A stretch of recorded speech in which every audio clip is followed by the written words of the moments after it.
This is the Plainfield Planning Commission meeting on August 18th, 2025. We'll call the meeting to order. And as usual, the first item on the agenda is to approve the minutes. So I'll have a motion to approve the minutes. Yep. And a second. I'll second.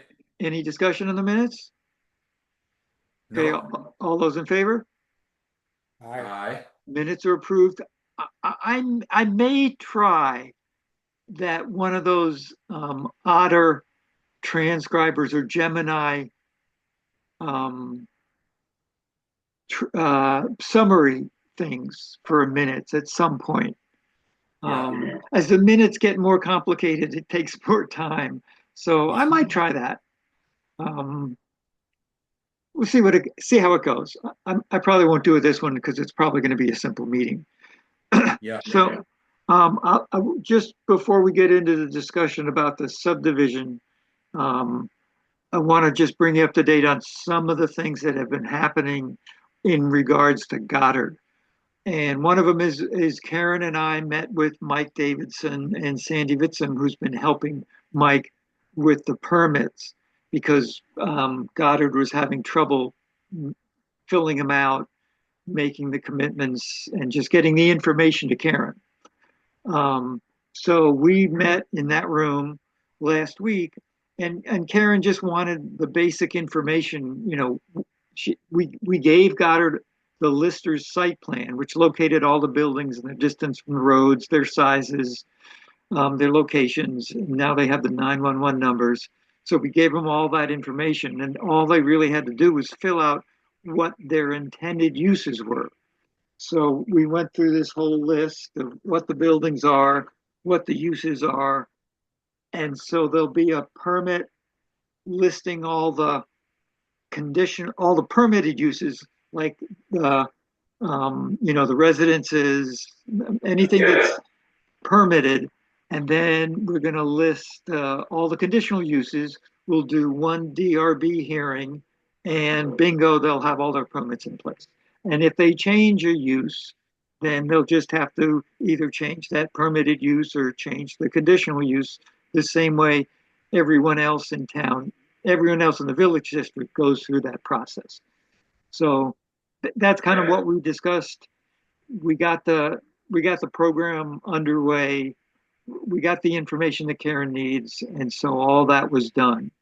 A lot of this was precipitated by Goddard wanting a liquor license approval from the select board. I don't know if you were in on that, but a couple meetings ago, Goddard wanted a liquor license because they're going to run a restaurant.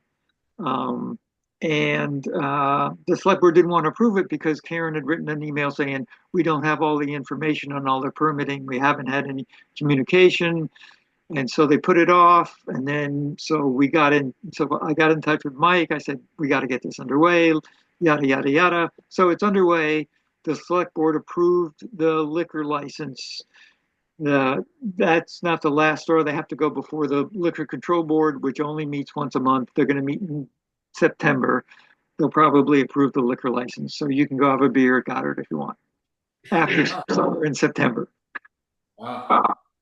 So that has, I'm assuming Karen has enough information. She'll be able to get the permits going, and that whole saga will be behind us, and Goddard will be permitted for their uses and have a functioning way of changing those permits in a relatively easy manner, or the same manner that everybody else in the village district does. Will, I have a question. There will be a bunch of stuff that's conditional use, right? Yes, They'll have to go through that process. yes. All, Presumably, it'll be easy. yeah, I think they're going to try to do it all in one hearing, list all the conditional uses, explain all the buildings, get it all done at once. So it's all approved rather than, I mean, you wouldn't want to have to, the DRB doesn't want to do, 20 hearings for 20 uses at Goddard. They're all existing uses that, like the Haybarn Theater, it's a community event, Right. it's the same thing, the cafeteria, it's all those things that have been going on. There's nothing really new on the campus that hasn't been going on for the last couple of years. So it should not be a big deal. And if they, like I say, if they change a use, and some of the buildings have multiple uses, like if you remember, the sculpture building is in Plainfield. The painting building is in East Montpelier. We don't have to deal with that. But the sculpture building is there, and Mike was saying it's gonna be, oh, what did he had 3 or 4 different uses for it, because he really doesn't know what he's quite gonna do for it, but it's an exhibition hall, classrooms, and offices. So That was the end, or was that just the painting building? which what was that? I thought the sculpture and painting buildings were condemned. Was it just the painting building? Oh, I don't know. The last time I was there, I looked at those buildings. The painting building generally in better shape than the sculpture building. Is the painting And building the it- one that's you drive by when you go to the library? from Yeah, they back? both are. There's the bigger building to the right is the painting building, and the left is the sculpture building.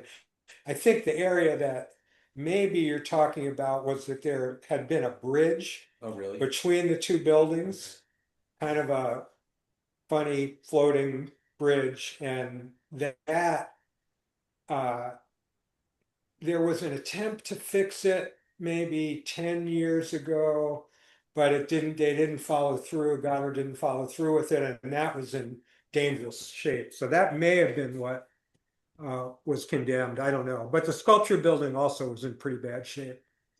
But Well, he renovates things, and he wants to try to do something with it. So he's going to get a Yeah. permit for it.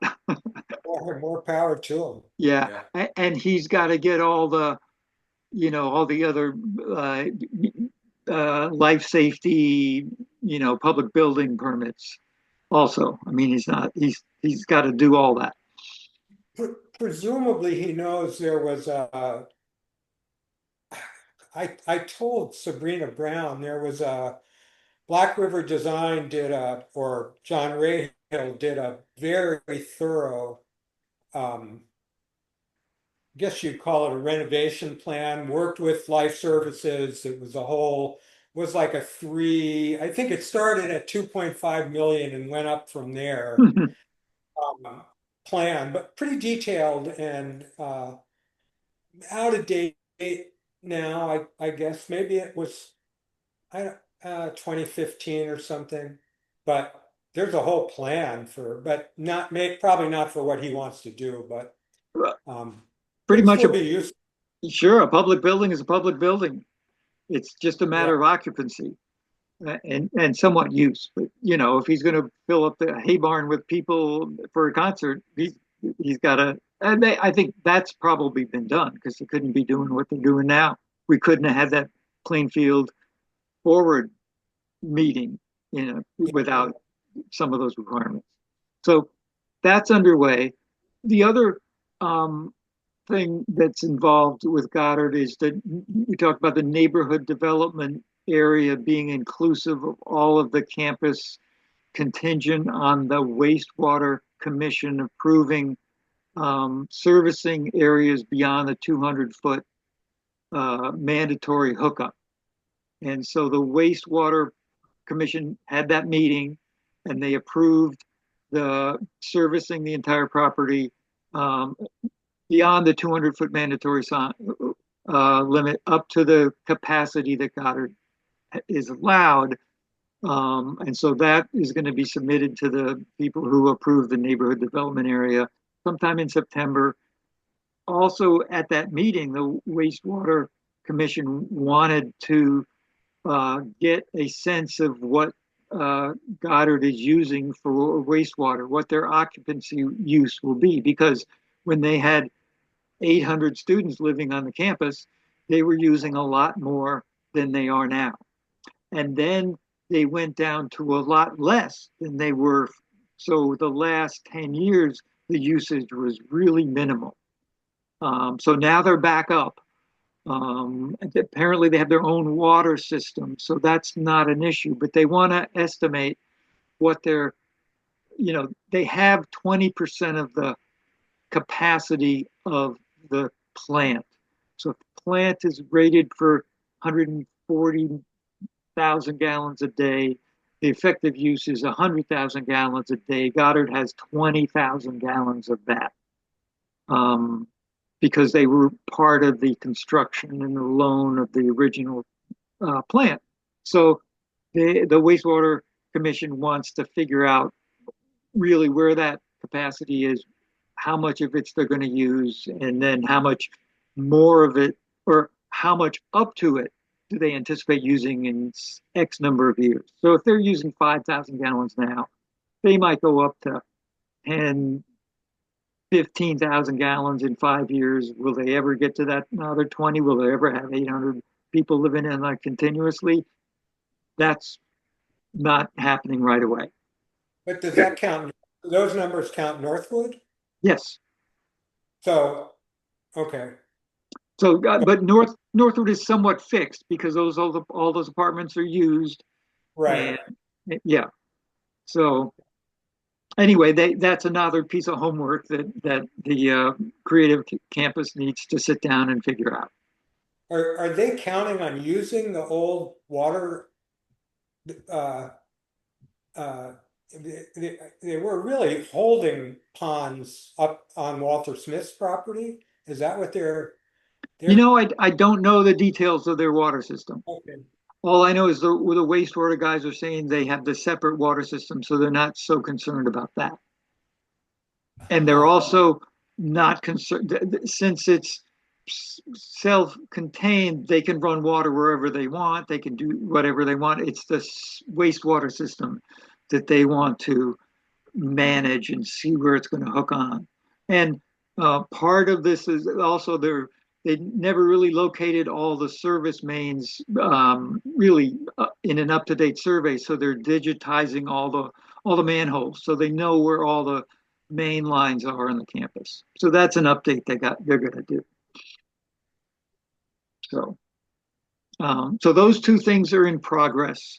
The permit should undergo what they need to do, and the NDA, it's very analogous to what happened with the village expansion property for the NDA, in that the 200-foot buffer did not encompass the entire property, so the wastewater commission had made a motion at their meeting to promise to serve the entire property beyond the 200-foot mandatory, assuming the property owner is going to pay for it. Same as Goddard, same thing. But the state agency of community and development really doesn't think Plainfield's bifurcated zoning district of the village, where the 200-foot buffer has 1/5 acre zoning or quarter acre zoning with 1/5 conditional, and the rest of the village district is 2 acres. So they recommend either basically their best recommendation is to make the village district only the wastewater, the area served by the wastewater district, the 200-foot minimum. And that gets to be kind of funny, because if we change that, we change the available uses in the rest of the village district, because they would be in the rural residential. Suppose we can make a separate district that has the village uses, but only with 2-acre zoning. It's not something we need to decide right away, because we're in the midst of a bunch of other amendments, but it's something we might want to think about. The other way is to have the wastewater commission enlarge their mandatory hookup to a bigger buffer. But say you bought some acres in the rural residential, and you were 600 feet from the sewer line. Would it be it'd still be cost effective to run a 600-foot pipe than a septic system.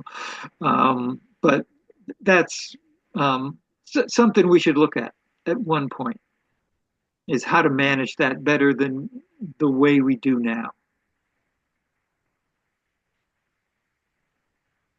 I honestly, Will, I didn't totally follow all that. Okay, yeah, it's complicated.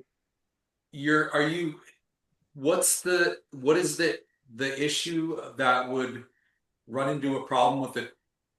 Is it because Goddard doesn't have a source of fresh water? No, no, Goddard has no problem.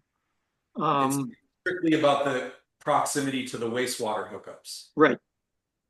Yeah, it's all about the the language in the policy of the wastewater commission is if you're within 200 feet of a existing sewer line, you have to hook up to it. What So that what area are they talking about? Is there an area they're talking about? Like, so there's the library, the sculpture painting buildings, those they're all hooked up, right? they are hooked up, right? But So what area isn't within that 200 foot? Uh, probably a three, at least half the property. The undeveloped so it's portion. undeveloped acreage. Yes, Okay. yes. So if Mike wanted to do something beyond that 200-foot buffer, which is basically a corridor move running up from Greatwood to Northwood through the Pratt Center and the two painting buildings, anything on either side of that, it doesn't even go to Route 14. So why is the waiver that the wastewater commission issued not sufficient? Why are we? It is sufficient for the neighborhood development area. That'll be taken care of. Their long-term concern is that the high density is the high density possibilities are so constrained by the wastewater permit that they're different from the village district itself. In other words, the village district is larger than the high density capacity defined by the wastewater. And you should either define the high density village district to where it's possible vis-a-vis the wastewater 200-foot buffer, or you should make that ability to join or the mandating that mandating the joining of the wastewater to a larger area, therefore allowing higher density in a larger district, a zoning district. I see. It's the conflict between the the wastewater commission ability to have the high density and the village district has that ability only in a small portion of it. It's just different than other towns or cities that have a larger wastewater capacity in that zoning district. Yeah. So we could define the zoning district as the wastewater district, or we could enlarge the wastewater district to more of the zoning district. And it all has to do with the ability to have high density housing. Yeah.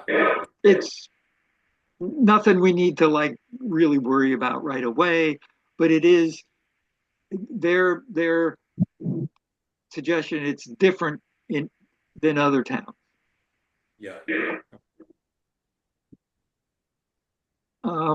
Before we, Aaron, are you here? You're just he's, he's doing something. I just had, yeah.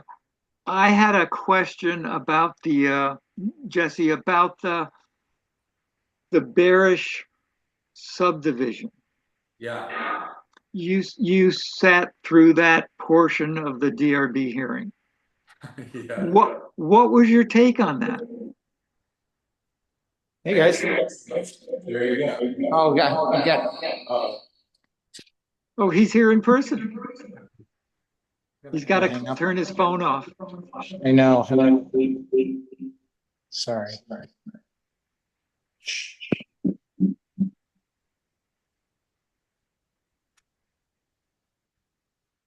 There we go.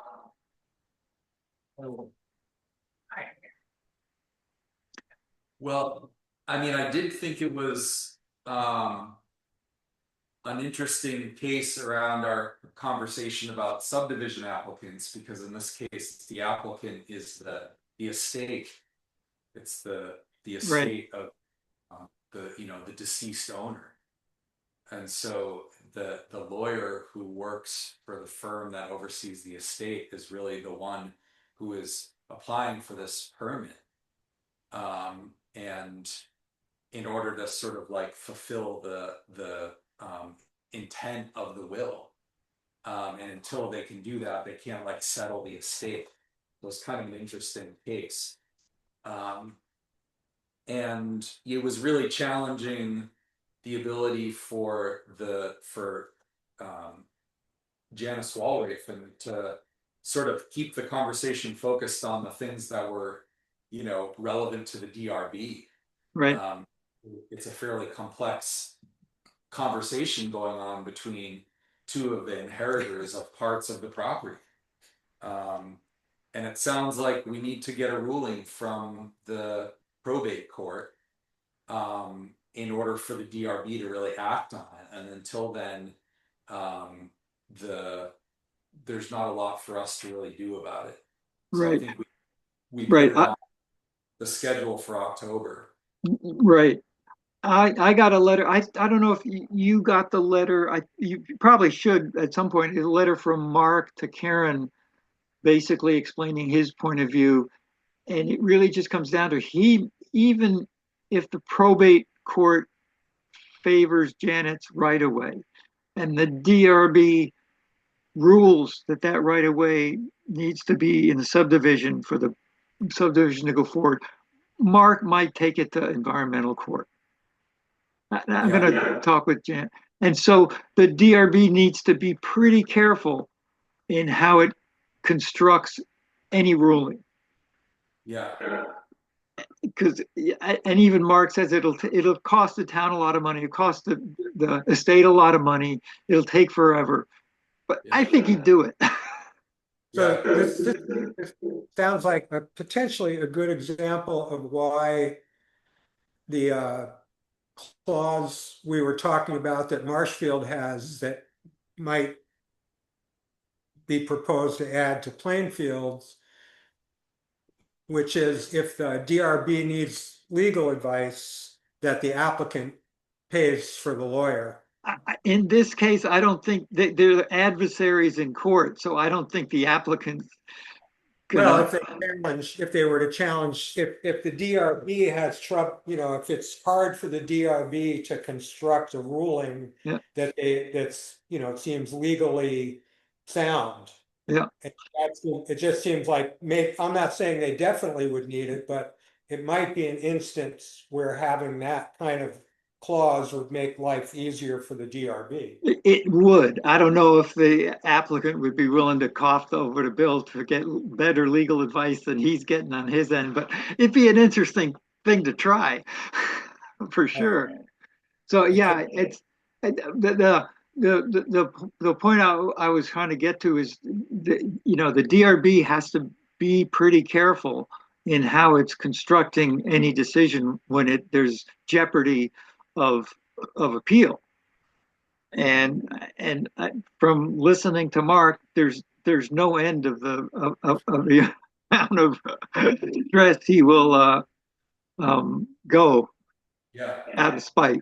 So Kind of sad. yeah, oh yeah. I mean, it's not a good situation. But yeah, I was reading that. I'll send you that letter because it's really he's not going to give up until. Yeah, no, I did read that letter. Now that you're okay, I know the about now.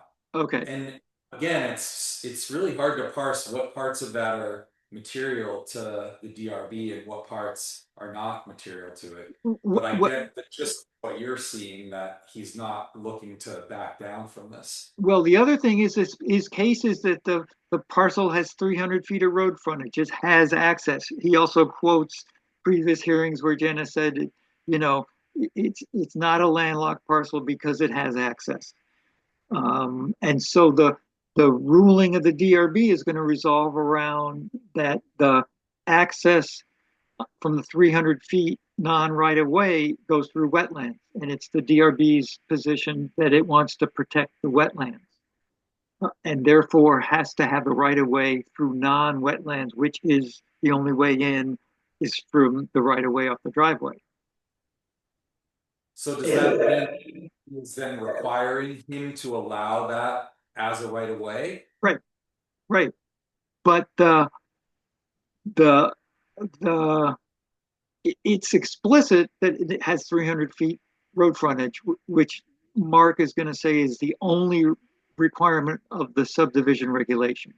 The DRB Right. is going to say that one of the statutory one of the standards is to protect wetlands. So Right. I don't know how that would end up, but it'd be a lot of lawyers talking back and forth. That's all I know. Yeah. Just something to think about when we consider subdivision standards and we write them. They have consequences, and if something gets left out, that has consequences too. And this is a good example of making sure what you have written down is you can stand by. And this is a good example. Not a lawyer. Looks to me like a shit show. That is the other word for that. Yeah, it's a cluster FUC. Yeah, we're trying to keep this, but it is an absolute mess. But a lot of that is, I mean, the messiest part is because of the personalities and family conflict. But the legal conflict is how clear the regulations are, and how much intent it has, or how much validity it has in an appeal. So with that, we can move on to the definition of applicant. Yeah.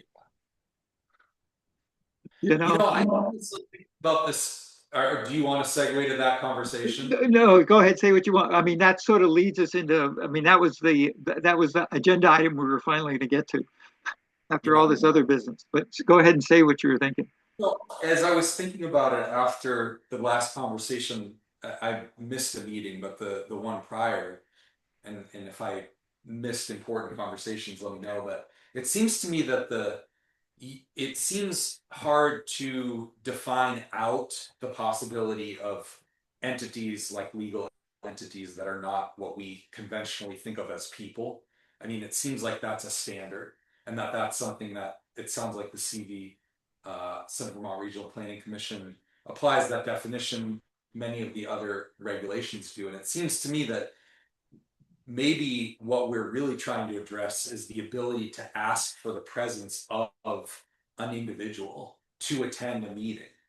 In the case of a development review board meeting, if, for instance, all you were getting was a legal representation, is there a way for the DRB to say, we request the presence of one of the individual owners of the property, if not the sole owner of the property, to be in attendance? Because ultimately, that's really what we're discussing is an individual who's an owner of a property in a small town accountable to their town by way of the public meeting process.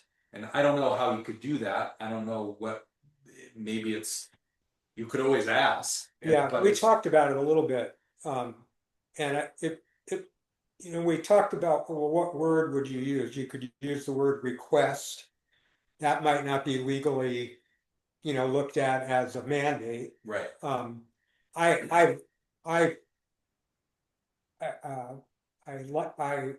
am in sympathy with the concept. I think in a small town it'd be great. I just, and Will and I and Karen last week, we talked about it a little bit. I think we talked about it a little bit the week before too. I just, I don't know if it's practical. I'd love for it to be that way. Mm-hmm. That's like one of those questions. I don't know if you have to ask the lawyer or ask one of the organizations, but I remember that basically it would be pretty hard. You couldn't require it because the person might not just be available. I mean, if we could get Bob Barish back for the subdivision, he could probably straighten it all out in a heartbeat. We'd be done. But he's, so we just have the representative. So, it could be a policy of the DRB. I think they have policies, but I don't think we can require it as part of the zoning. That's my thought. And I think Jeanette, when she was here, she did mention she didn't think it was going to be, it would be difficult to make that a legal requirement, but it could be a policy of the DRB to request. And that's a whole different thing. And it would, you know, if the landowner's in town and can make it, that's great. If not, you know, they're in California or they're a corporation. They're the the property that was sold where the Verizon tower is on top of East Hill got sold recently. It was owned by a corporation in Scottsdale. They weren't going to fly out here. You know, they were just a corporation.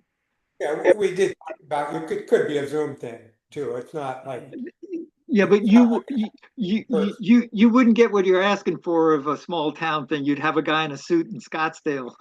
That's, you know. it's reasonable to say request, Yeah. whether it's the DRB or, you know, maybe it's more appropriate for the DRB, I don't know. Yeah. But you say request and that sends a message that it'll be looked on favorably Yeah. if that person shows up or a person, because I think there could be many instances where it would be a representative of a corporation or a limited partnership or whatever it might be that either came to a meeting or Zoomed to a meeting, but even that seems like is a good thing if it can happen. Yeah, I think anybody applying for a permit in the DRB is going to have some representative, either be a lawyer or a member of the corporation or somebody zoomed in or at that meeting. Because I can't remember any DRB hearing. I haven't done that many of them, but I've done enough to know that somebody's always there. You know, Karen said that in the case of Lloyd Farnham's permit, change of use permit, that Devonia people, that there was like one kind of terse letter and that was it, and they didn't show up, they didn't give any testimony, nothing. I mean, it's a thing, but I think my impression was she wasn't excited about it because all she got was a letter that had no, you know, it could have been anybody could write the letter kind of thing. It wasn't anything special, wasn't you know, certified or any of that stuff. So well, yeah. in that case, you know, she might be, well, with our definition of applicant, I mean, we should, I mean, she could say it's not complete yet because it doesn't have the authorization of the landowner. Right. Yeah. So, so you read the thoughts of the Central Vermont Regional Planning Commission. And we have our proposed language of person is the Act 250 language. You go to Act 250 and you read the definitions. It's basically the first half of it. The second half gets pretty involved, but the first half is that definition of a person. And I think that's what we should use. Tested language, been through court cases for 40 years. It's no one's going to question that definition of person. So that going back to the applicant, you know, the thing I tossed out before is the applicant is the owner of land or property proposed to be subdivided or developed in accordance with these regulations, and or a person duly authorized by the owner of the land to be subdivided or developed. The permit will be attached to the land, the current and future owner. Maybe we should play with that. You know, we did have a lot of discussions of attached to the deed of the land. You know, the permit runs with the land. Maybe massage that, but basically keep it that simple and rely on the definition, the Act 250 definition person. So here's where my thinking led. That, you know, the definition of applicant seems fine. You know, what you put out last week. What's confusing to me is there's no applicant unless there's an application. At least to my way of thinking, there would need to be a permit application. And so part of, if it seemed to me that if what we're doing is streamlining, we're proposing to streamline the process a little bit by going from, the way I would look at it is there can be an informal meeting where anybody requests talking to the DRB about their idea for a subdivision, or a PUD. Maybe that's what Frank Mitchell did. It wasn't an actual sketch plan thing, but we're saying anybody can do that anytime, no requirements, no warning, no neighbors, none of that. Then the first part of the process of creating a subdivision, official part, would be the sketch plan review, which would be a warned hearing. Neighbors, all that stuff. That's what we talked about. It seems to me that's the point when there needs to, if there's going to be an applicant, that there should be an application. Yeah, we have a zoning application that they fill out. But One of the previous iteration, what's in force now, that happened at the preliminary plat. The application had to be, the permit application had to be filed for the preliminary plat. And I'm saying if we do away with the preliminary plat in order to streamline the process a little bit, that the permit application should have been filed for the sketch plan review, along with fees and all of that, I assume. Well, that's what Karen wanted to review the application, but she's not here, so that's going to be coming up where we right now there are two applications. We can combine it into one. You know, some applications say developer, some say applicant. We're going to make it consistent, and so yes, the applicant will. You know, there'll be a line that says applicant and authorized persons. You can see the zoning application now. It's similar, but she has some ideas to make it a little easier to use, and it would be in compliance with our definitions here. Mhm. So And next sounds task is when Karen can make it is to deal with the zoning application. We changed it a little while ago, and it's our application. We can make it what we want. it sounded like she wanted to review the fee too. Yes, yeah, the fees, we changed the fees a while ago, and we'll change them because the fees theoretically, you know, for something like a subdivision, there's a fair amount of cost involving with the warning the hearings, mailing out all the things to the neighbors. You know, that $150 isn't just the pot, you know, to buy Ben and Jerry's ice cream for the planning commission. Although, well, maybe have to think about that. Yeah, so running, I think it was a year ago or 2 years ago we did the fees, so it's time to update them again, and also make that application more consistent. The subdivision fee is per lot, right? I think so, Yeah, I think it is. but Yeah. there's a base fee for just, I mean, if you're going to, well, except for the exempt subdivision, which is you selling one lot. And thinking about and it'd be nice if Karen had some thoughts about, the exempt subdivision is one lot, but if we're doing away with the minor subdivision, we're making it, you know, somebody selling two lots, you know, when do you have to go through the entire process of all those things? The idea of the minor subdivision was to make us, you know, a small subdivision a little easier. And now we're making anything over that exempt subdivision noticeably harder and expensive. So that's something, you know, some towns have it. It's pretty good idea. Where's the limit? I mean, 4 lots is big. But that's 4 lots. 3 lots is really, if you're creating 3 lots, yeah, and it's your property. I guess that's one of the distinctions. Is a homeowner or a landowner selling, a homeowner selling off, or a landowner selling off, creating 3 lots is keeping, say, the homestead with 1 lot and then 2 additional lots. That's a 3 lot subdivision. It's a minor subdivision, but it's really 2 lots.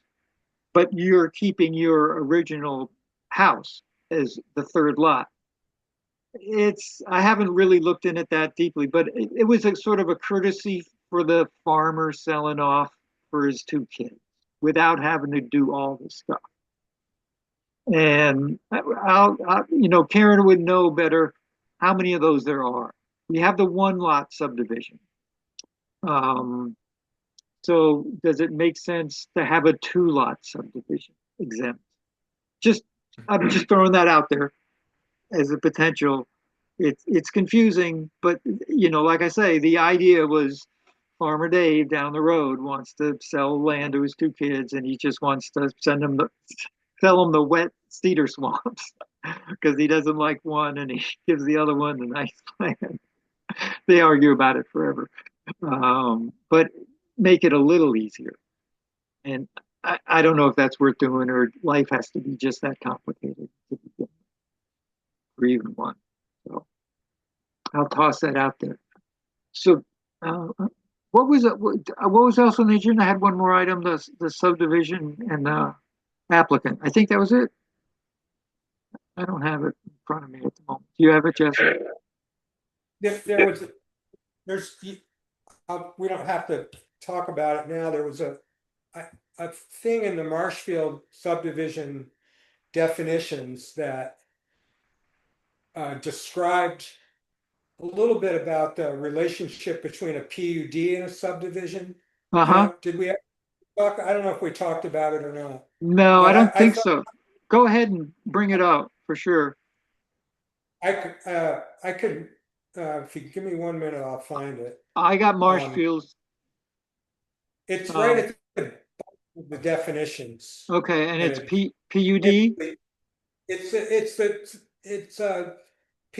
It's the relationship between PUDs and subdivisions if a PUD is a subdivision. There's some stuff in ours that language too, but this I thought was clearer. What page is it? I'm gonna have to find it. I always think I can find these things quickly. And then... Now, you're talking about the Town of Marshfield subdivision regulations, right? Yeah. Yeah. Okay, I'm looking through definition. Coordination.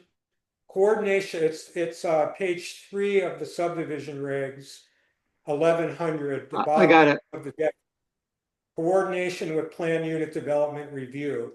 Subdivision applications for PUD shall be reviewed as major subdivisions. Conditional use review may occur concurrently with subdivision review if all application and procedural requirements pertaining to each respective review process are met. PUDs shall meet the review standards set forth in the Marshfield Town zoning, as well as subdivision standards defined in these regulations. And I thought that was clearer than in ours. Somewhere in the PUD section it says if a PUD is also a subdivision, you have to go through the subdivision procedures, but it just seemed a little clearer and a little kind of in the forefront. Well, it's in the definition. You're applying for a major subdivision, and there are these additional aspects that make it a PUD. One thing that makes actually a lot of sense to me, because there's a lot of paragraphs. Excuse me, I sneezed. There's a lot of, if you look at and I haven't seen the latest draft of this, but there's a lot of things that you take the subdivision language and then you go to the PUD section and it's a repetition of the exact same thing. And it seems like along the lines of what you just said, that they could be kind of collapsed into referencing each other, and therefore maybe not be quite as long. I don't, that sounded very logical though, because I thought that was funny how you basically had to write the same thing twice. Mhm. Um. Yeah, and you don't see any, in the PU, if I remember correctly, when you read the PUD stuff, you don't see anything about PUD as a subdivision as a PUD until you get kind of to the end. So I don't know if it's redundant. I guess it's somewhat redundant, but it's also just a little not I'll say clear and forthright. it is consistent with the overall structure of our zoning regulations in general, which could use a professional editor. You mean to just have the same thing in 3 or 4 locations? Yeah, we cleaned up some things, but it certainly is not a perfect Well, document. in a way, I mean, the way I look at it, in a way, that's what I hope we're doing. I know, we're motivated by the proposal, but, I think we could. I mean, I know that they just got put back together again, but I liked it with Marshfields. It was easier, and other towns that I looked at, it's easier to look at because they're separate. But that's not a big deal at all. In terms Yeah, of, well, one of the things, I mean, it's a good idea to do that at the beginning because the subdivision regulations also apply to PUDs. But PUDs also have building envelopes, lot shapes and densities that are different from a subdivision. So they're Right. they're not the same because some of the PUD standards have to deal with building envelopes, lot shape and density that subdivisions don't deal with. Right. So It is the applicability section says that either that a PUD, an applicant may apply for a PUD approval from the DRB as allowed within designated zoning districts, either in conjunction with application for subdivision approval or as a conditional use review. So it's not inherently a subdivision. right. a PUD, right? Our PUD, like I live in a PUD, it's not a subdivision. Right. So in conjunction with application for subdivision approval, I guess sort of forces you to have to do the work of understanding subdivision and PUD and Right. seeing where they're all. That's why I like that. Yeah. I like the coordination thing, statement. Yeah, that it's clear up front that the PUD is a subdivision. And it just has a higher level of review, or a higher detail level of review in terms of building envelopes and lot sizes. It also has the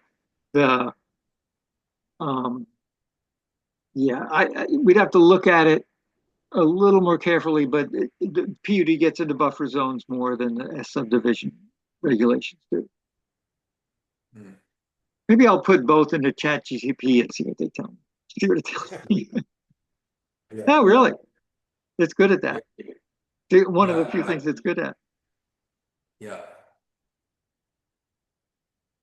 Okay, well, that's all I had on the agenda, and I wanted to bring you up to date on some of that Goddard stuff. Yeah. And the other item on the agenda was the permit, reviewing the permit condition. So we'll keep that going for next time. Yeah. Aaron, did you have a?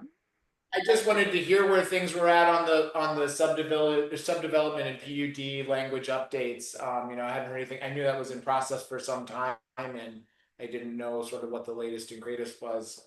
I could send you the latest clean copy, or I could send you both copies. One with all the strikeouts that hard to get. Because sometimes it's easier to see like what the changes. Just because I don't have a photographic memory and I don't remember exactly what was in there before. So I can send you both. okay, no, that I appreciate that. Yeah. I just also love to show up at these meetings every once in a while, hear what's happening. Yeah. What's not another meeting? you hear about this family saga that continues, because I remember one of those DRB meetings and I was like, whoa, geez, I'm so glad I'm not involved in that. Yeah. You still can kind be. of sad. It's a sad thing. I mean, we're friends with Bob and Sue and, all that, and it's kind of just a sad thing. State arguments, like sort of notorious for siblings. You live right near there, right? This is down below Fowler, right? Yeah, so I'm up above that, yeah. Well, it's not that low. I mean, their property goes up pretty high. But, yeah. Okay, yeah. I remember seeing the map, well, that was totally. Right across from Dan Kitchens, Oh, more or less. oh, yeah, right, like where that That's where fire the, pond that's is. where the driveway is, Yeah, more or less. yeah, I know there's a house, you can't see the house back there, so I don't really know how far back. It's a wacky one. Okay. Absolutely. Yeah, I don't think he owns past Prescott's. So I don't think the Barishes went up that high up on Fowler. We worked on that house a long time ago. Hmm. You probably might have been the last ones to work on it. It could be. We did a lot of work on it. It was funky. Okay, well, that's all I had. David, you want to be part of the zoning booth at Old Home Days? No. You want to talk him into it? Come on, Jesse, you can talk him into it. My last hope is Seth Mullendore. He's the only one who hasn't explicitly said no. If he does, I think I'll offer to meet with Eli and try to give him a little bit of like how to navigate the zoning regulations in a way that might be useful. So that's my fallback plan. I feel bad I can't make it. I think it would have been a good exercise. Yeah, it would have been fun, but I got a commitment out of town too. So I'm driving back up from southern Massachusetts that morning, and there's no way I'm going to be back in time for that. yeah, yep.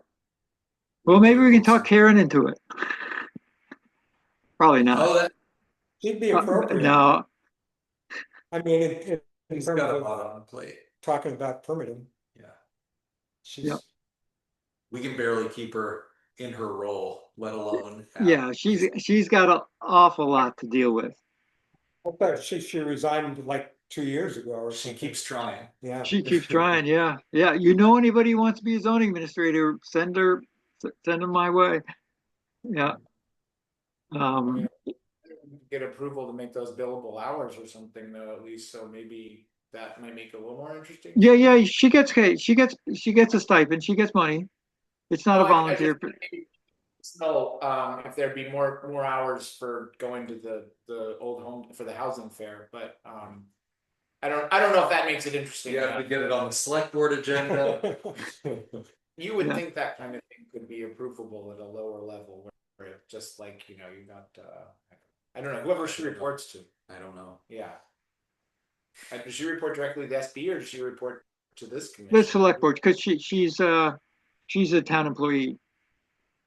Okay, so they actually hire her directly as. Yeah, we recommend it. Okay. Yeah, I think there's an a want ad for a select board, and they don't have to live in town. We tried to get we had the East Montpelier zoning administrator for about a year. She was really good because it's a part-time job. You can get Jeanette was the Marshfield zoning administrator, and she applied for it, but decided she'd rather take the full-time job at Central Vermont Regional Planning. But it's a part-time job. You'd think maybe a couple, 2-3 towns could team up and make a full-time job out of a position, and that maybe could attract a wider applicant pool or something. Well, that's what happens. Like I think East Montpelier, she's doing Calais and East Montpelier now. So yeah, it's not uncommon to be. You kind of want to be local enough. So, so we're still looking. Fortunately, Karen hasn't just dropped the ball and walked away. So we got to appreciate that. Not try to convince her to sit up, but be in a booth if you're the existing zoning administrator in a booth discussing planning, you could be at like one of those county fairs where they throw the ball and you fall in the tub of water.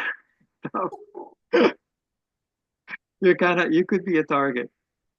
So we don't want that. Did that for one county fair one summer. Yeah, Sat in the donkey day after day and heckled people. I think I was 15 or something. I don't know. good 14. experience. Good experience. Okay. Well, thanks everybody. I guess we'll take a motion to adjourn. And I think it needs a second if we're going to be efficient. Okay. So I'll play around with that AI transcriber. I know the actual transcript is terrible. So anyway, we'll give it a shot, and we'll talk about the permits next time. Sounds good. Okay. Thanks.